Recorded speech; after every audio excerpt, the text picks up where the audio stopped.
Gibson Kohli here from Snackable Health. We're talking about rainbow fentanyl just in time for Halloween. Payal, what do we need to be aware of out there?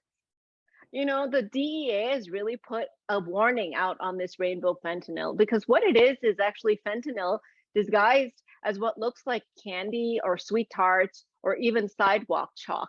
And it's not clear if the idea is intentional or not, but some worry that it is because as you know, fentanyl is highly addictive substance.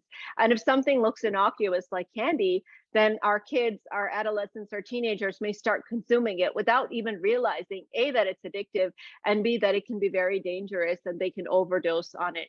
And so as Halloween is coming, my parents, community members, neighbors, everybody needs to be aware what these rainbow fentanyl pills, blocks, etc., powders look like, and also make their teenagers aware of what it might be. The other thing that we're seeing a lot of the drug traffickers do now is to lace a lot of the regular street drugs like Adderall and substances that people use without necessarily worrying about with fentanyl. And again, the idea here is to create that addiction amongst our teens and adolescents. So you really have to educate your kids that if they're getting Adderall to study or anything, first of all, they shouldn't be doing that.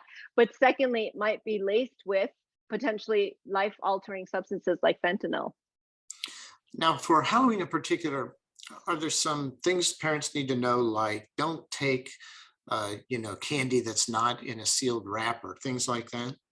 Exactly. So I would say if anything, even sometimes in a sealed wrapper, you have to be very cautious. But most states have available these strips that are called fentanyl test strips. You can get them at the drugstore or the pharmacy. And if you're not sure about something, whether it's a medication, whether it's candy, whether it's a pill, whether somebody offers you chewing gum, anything like that, or you see something in a park or something, that's the way to tell whether or not there's potentially something in it like fentanyl. And so again, educating especially our college age kids and our teenagers about these strips and the fact that they can test for themselves, they really ought to be cautious before they consume any of these types of substances.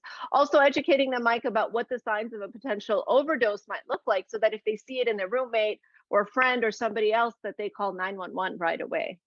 Yeah. Wow, I learned something from you every time. I didn't know about those fentanyl strips. Amazing. Thanks, Pyle. Thanks for the update, and thanks for joining us here for Snackable Health.